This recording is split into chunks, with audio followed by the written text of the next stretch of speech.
My name's Joan Ryan, and I am the Chief Executive of FELNET UK, and it's my pleasure to welcome you this evening to this event. We have with us the Chief Rabbi Moshe Reuven Azman, Chief Rabbi of Ukraine, and his Chief of Staff, Chaim Klimovitsky. I think we all know that in 2014, Russia invaded Donbass and then annexed Crimea. We also know that on the 24th of February 2022, Russia invaded Ukraine in an escalation of this Russo-Ukrainian war. The invasion has killed tens of thousands on both sides, with Russian troops causing mass civilian casualties. We've seen literally millions of refugees, and we've heard captured Ukrainian soldiers reporting frequent torture. Against the backdrop of this, we've seen destroyed cities, people homeless. Chief Rabbi, it's my pleasure to give you a warm welcome.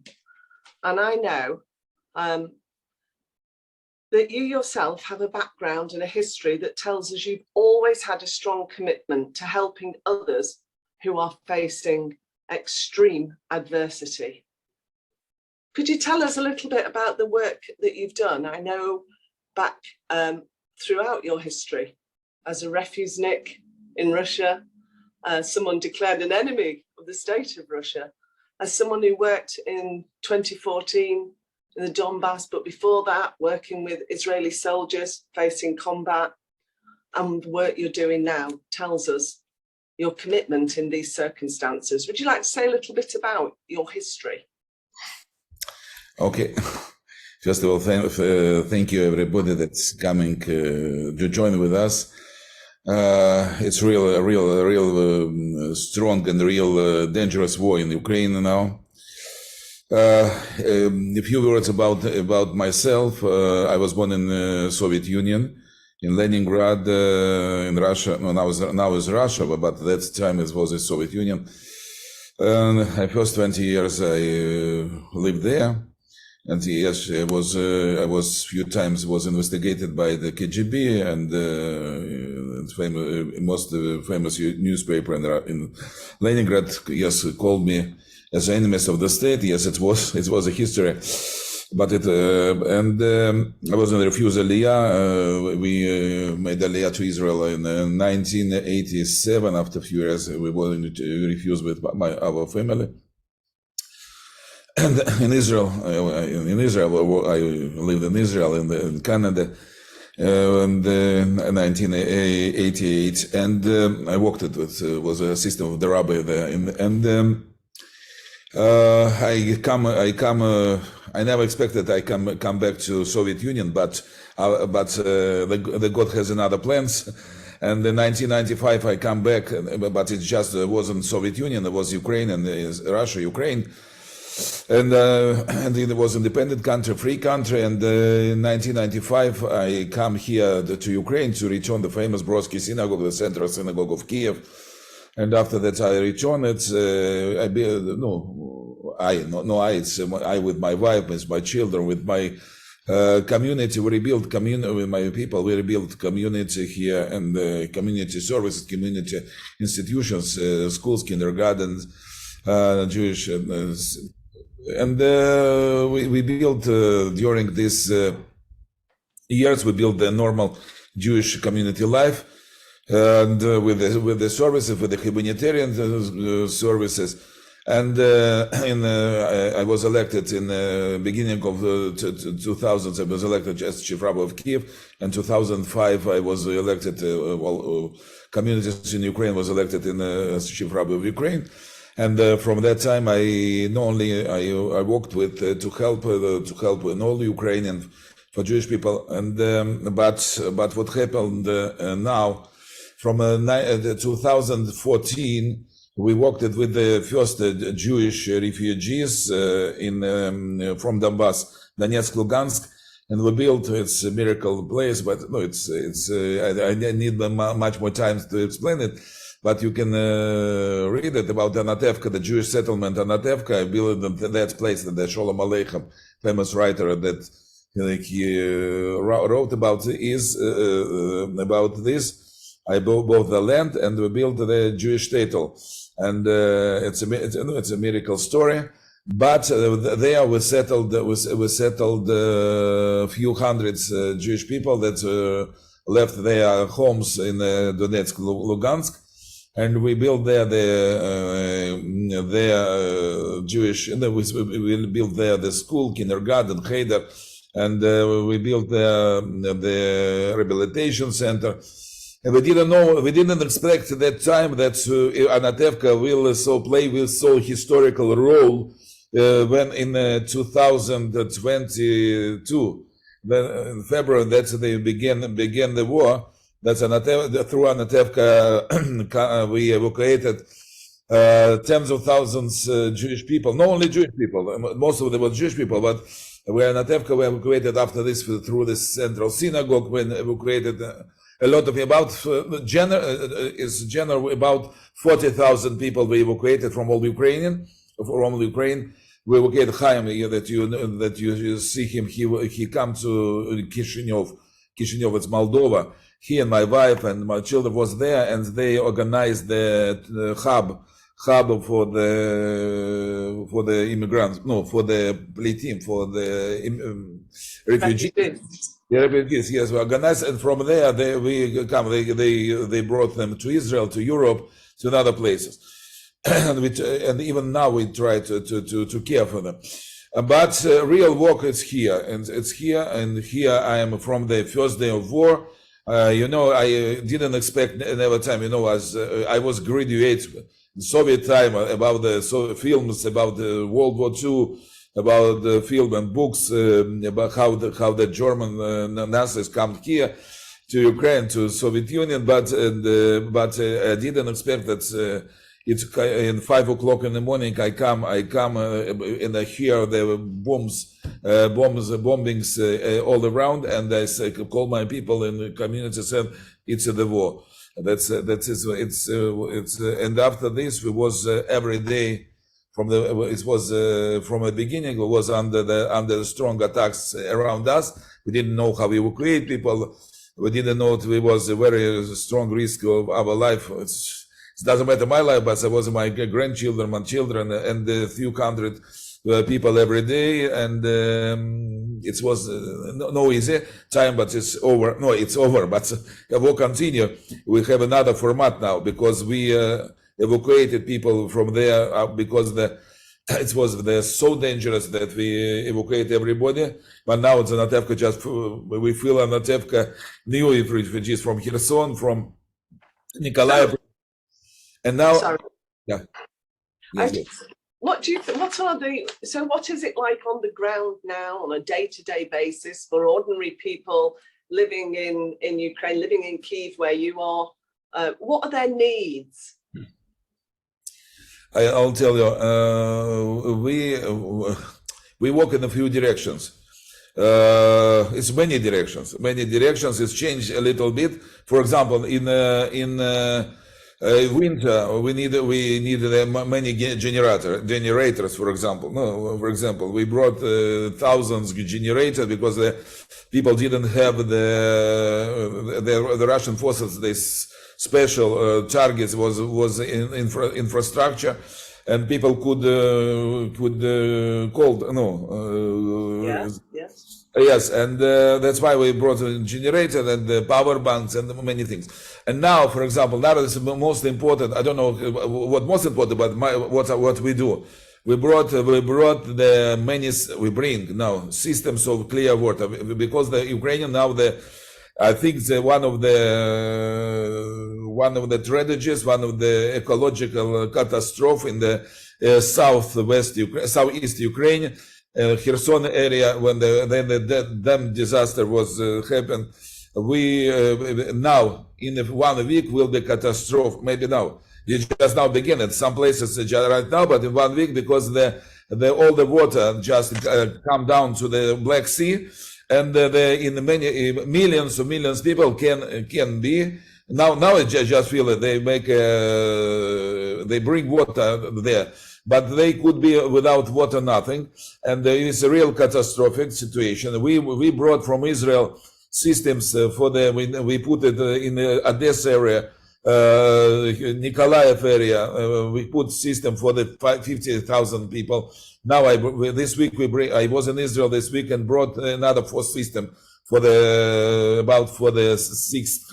6,000 people every day, 60,000, and another system we brought from the Israel technology, another system, water from air. We brought this. It's not so big. It's 900 liter a day they give, but we brought just now in the towns that nothing water. We have the big system. We bring that they have water, but no clear water. There's dirty water. It's impossible to bring. And do you work with other organisations to do this? How do you? There are other humanitarian organisations, aren't there, in the area? Do you work together with them? I explain Chaim. Chaim will explain you how, because I was inside. I worked inside every day, day by day. I work here to bring things. For example, I don't have time to collect money to be in the organization. Chaim organize it. He will tell you. But we do so much more.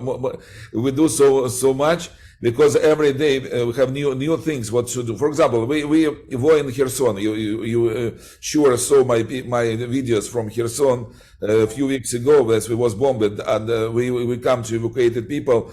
We brought many trucks with all they need, the food, water, and clothes, because people was without they was evacuated without nothing from their homes. And everybody knows us, but we don't have. We need connection with organization. We connect. We work here inside Ukraine. We connect with many organizations. Today, I was in Atevka, and we distribute many things from humanitarian aid for the hospitals. Today, they come from car by car. No, it's come to give us. We brought from Israel many, and from Europe. Many things people send to us because people believe us, because by myself I check all humanitarian aid where is go. First of all, that's all it's go to the right places. Second, that to check that it's real come to the people, and. Yeah. And second of all, we worked it with organization. For example, was before the Mariupol was destroyed. We work with Ukrainian organization that they are volunteers that risk they had a risk their lives. They escape people, and they need help money, help to buy the cars every week, because it's very risk. Some of them was killed, and it's very fantastic people. And can I ask you, Rabbi Azman, is this just for the Jewish community, or no? What? No, we have yes, we have for Jewish communities. We brought kosher food. We bring we have it's not separate, but it's separate work. For example, Jewish communities, we have the thousands of Jewish old people. For example, they sit in their homes. They doesn't want to evacuate. Don't want to. They agree to. We was some Jewish people was under the bombing. We evacuated. But we bring them medicine, doctors, water, food, and what they need. We bring now. A few days ago, I organized new program, 24 hours ambulance. We had ambulances that people donated to us, but we didn't. We evacuate people, but now. We need it's cost money. We need each ambulance 3 doctors, and to come to people's homes to help them and it's for example, I begin the programs this way. I begin programs. Oh, we can't hear you, Chief Rabbi. Can you? We can't hear you. Now? Now we can, yeah. Yes. So, sorry. yes, it's for example, you know, I work very strong because I'm rabbi. But for Jewish communities, I work with. They have the.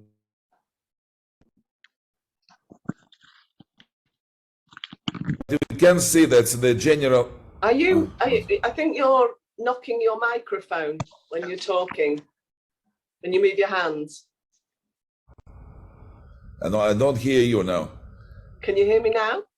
Yeah, and you? Yes, but we help. I become to be a rabbi to Ukrainian people too, because sometimes millions of people watch every day. I make for them in Facebook. I make them speech to give them the way that people very, very strong in hard situation, not only material and spiritual too. That's why they saw my videos and I become the rabbi for Ukrainians too. And they ask me and they waiting my videos. And every day I try to help them spiritual and material. You know, I give you the one example. A year ago in the summer, I was in the hospital. I come to see a few Jewish soldiers that was wounded in hospital, Center Hospital, and it was 35 degrees Celsius. It's so hot, and they didn't have the conditioners.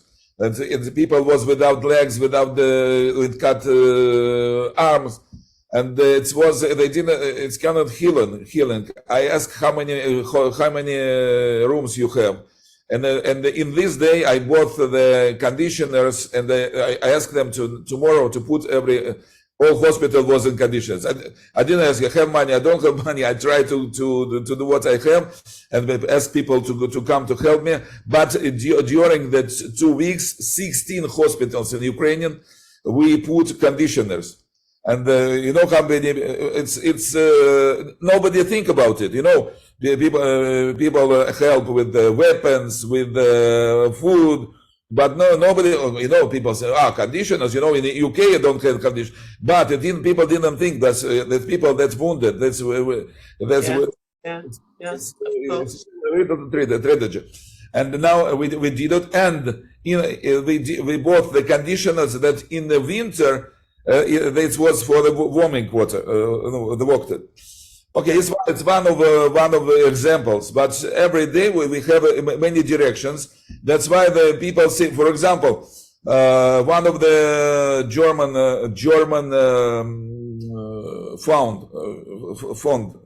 funds, few weeks ago, they saw that how we walked in Kherson. And they come to Kherson too, and they say, "Wow, we see you did a real so amazing work.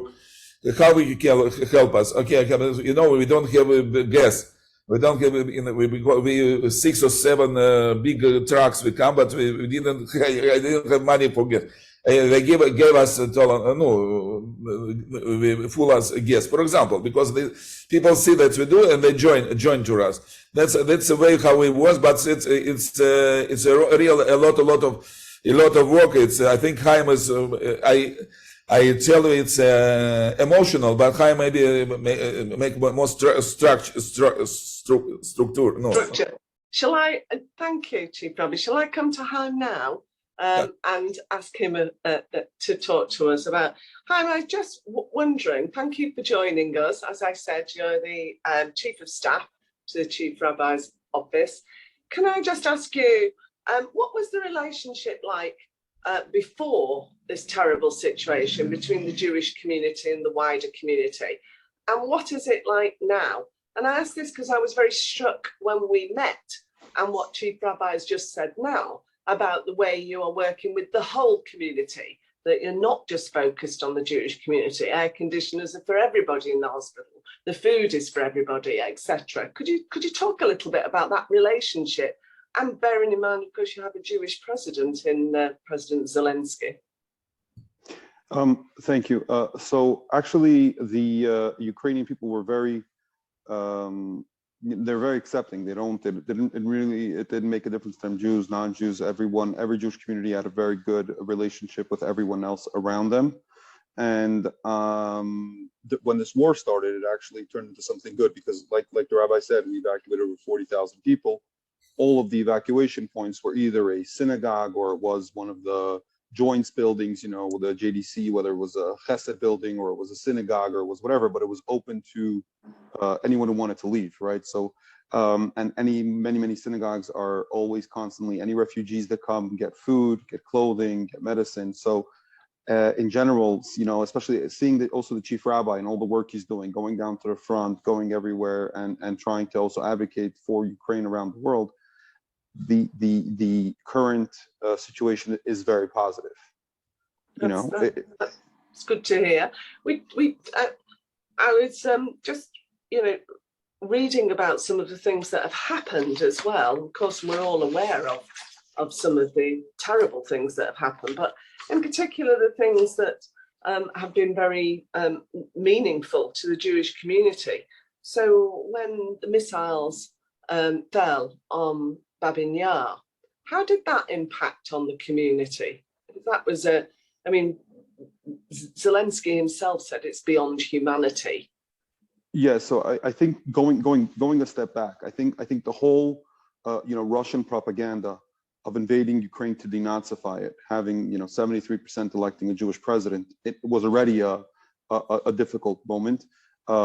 This actually, my father-in-law could expand a little more, because my father-in-law at the time was in Anatevka, surrounded by 1,200 people from the community, from Kiev and around. And, you know, there was explosions all around us, and hearing about deaths of people leaving, trying to evacuate.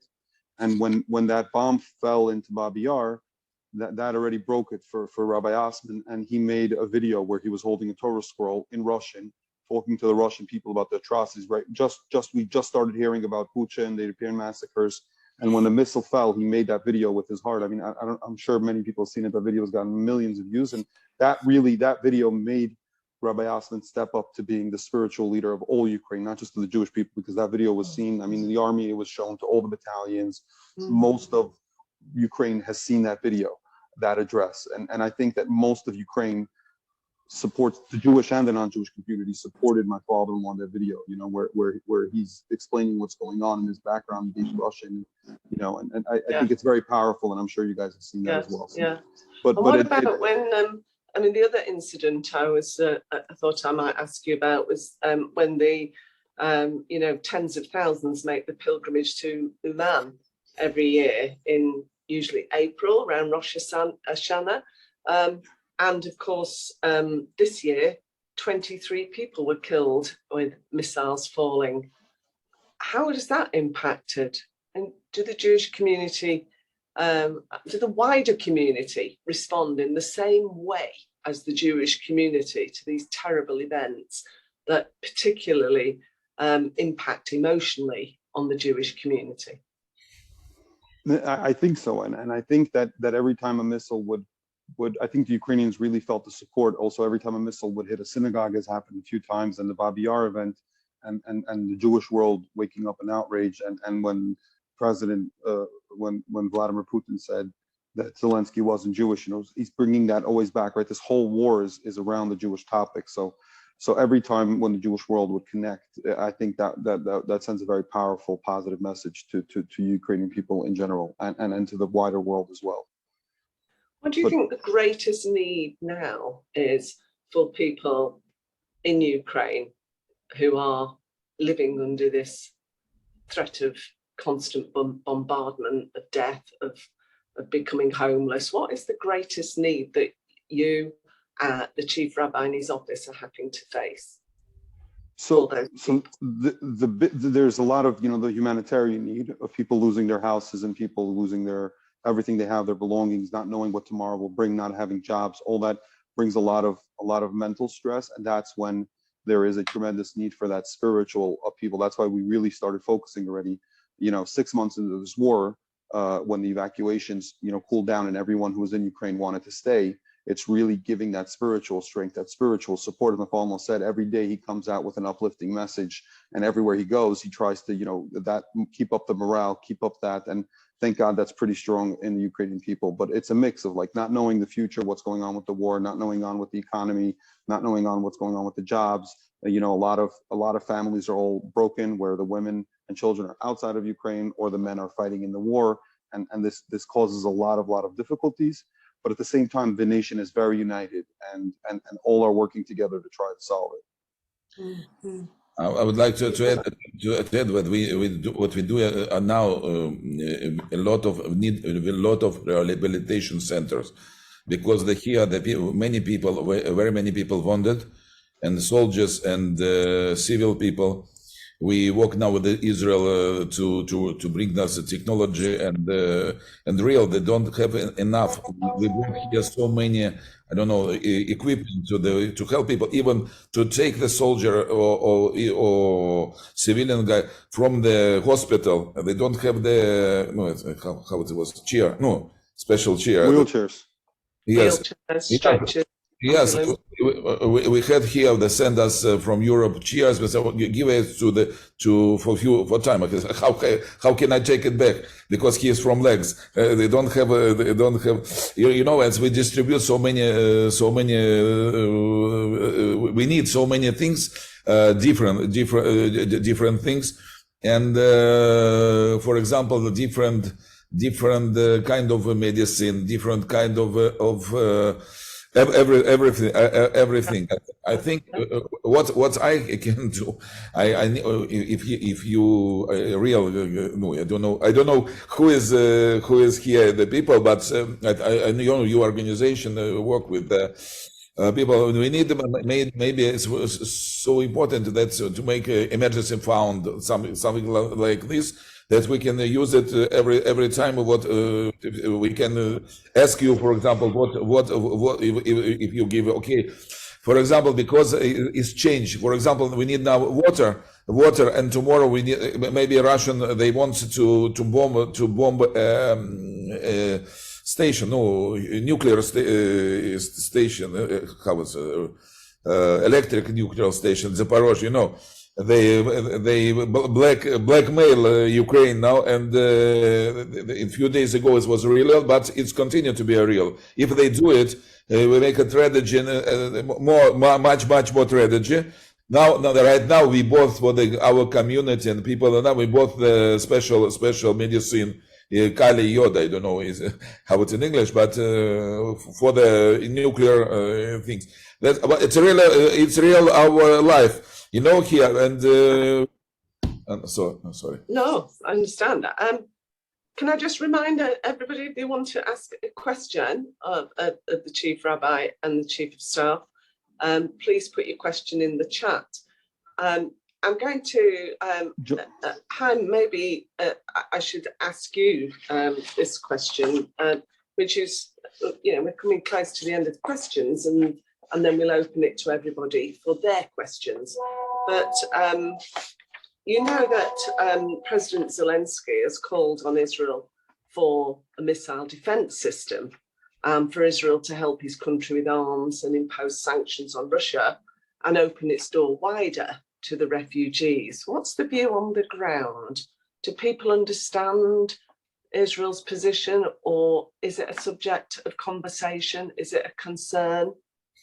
What's the situation in regard to that international issue?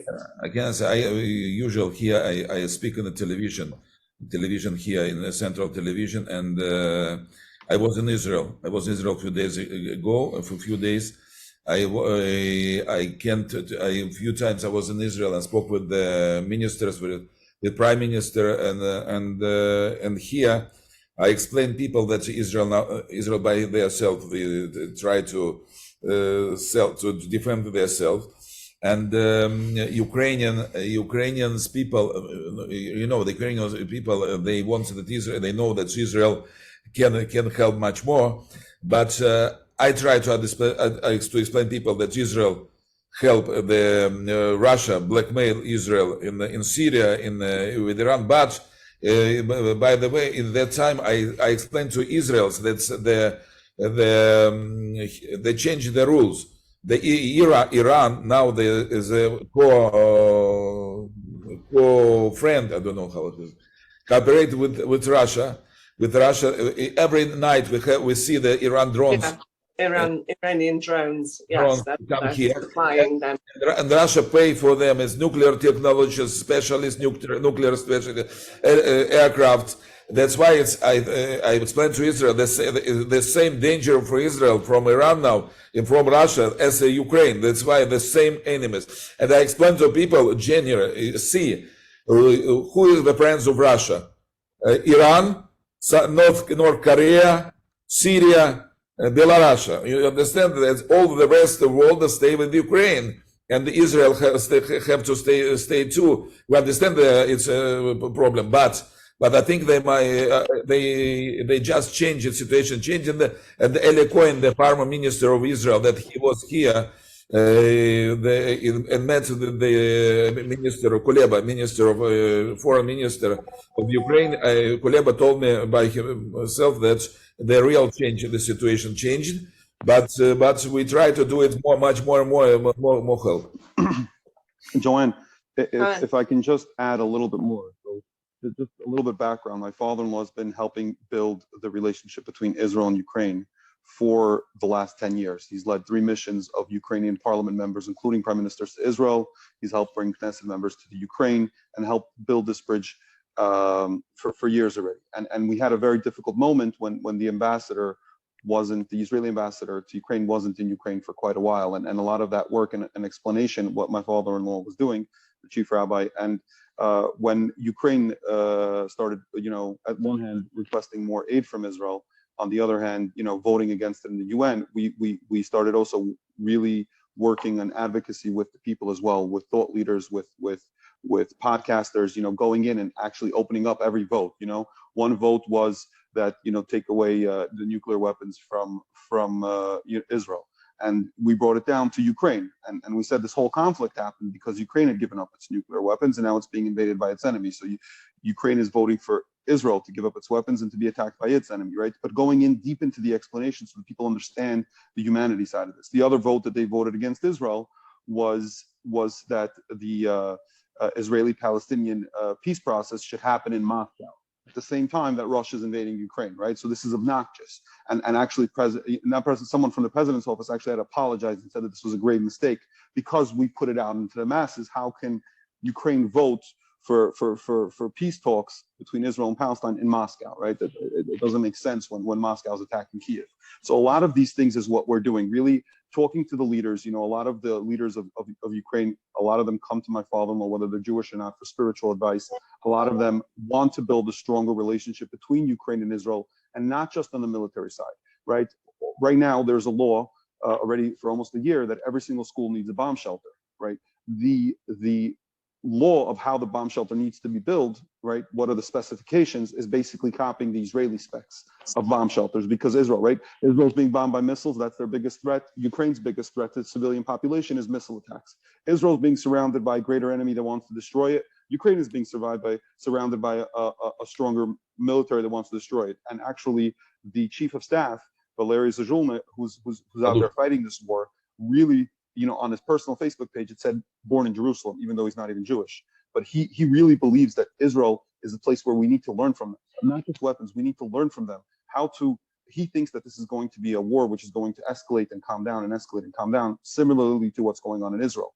And a lot of the leaders want to learn from Israel. How do you have a thriving economy in a time of war? How a lot of the things that Israel does, the knowledge is really what we're trying to do. And what we're doing is we're bringing in volunteer organizations of doctors who are coming down and teaching the hospitals how to run, how to give emergency medicine on the front lines, how to do these things that save lives, right? Because Ukraine doesn't have the vast knowledge that Israel does. And we're trying on the humanitarian side to really build these bridges between Israel and Ukraine. Like my father almost said, like bringing in water systems, like innovations that Israel has into Ukraine, bringing in these things. And right now, one of the things it's not done yet, but one of the things we're working on is bringing in the knowledge of Israel that they have a special program, how they take soldiers and bring them into civilian life. Afterwards, that'll be a plus, right? Right now. Well, let me just pick up on that, Chaim, because that brings us to quite an interesting point, and thank you for that. It's good to know these conversations are happening and that Ukrainian leaders have someone to speak to and get a balanced view on these matters.